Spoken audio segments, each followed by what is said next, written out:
তাজমিয়া ও বুশরা দুই বোন, তারা খুব ঘনিষ্ঠ বন্ধু। তাজমিয়া ছোটবেলা থেকেই চঞ্চল ও হাসি খুশি, আর বুশরা শান্ত স্বভাবের। প্রতিদিন বিকেলে তারা বাড়ির পাশে মাঠে খেলে।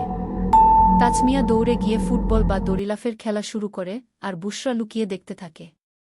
যখন তাজমিয়া দৌড়ায়, বুশরা তাকে হঠাৎ চমকে দিয়ে হাসির রোল তোলে।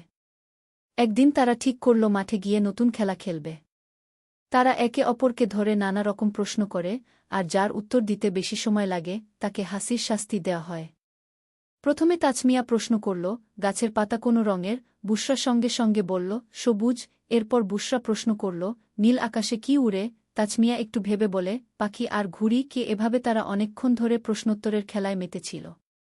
বাড়ি ফেরার পথে দুজনেই সারাদিনের মজার গল্পে মেতেছিল, আর পরের দিনের নতুন খেলাধুলার পরিকল্পনা করতে লাগল।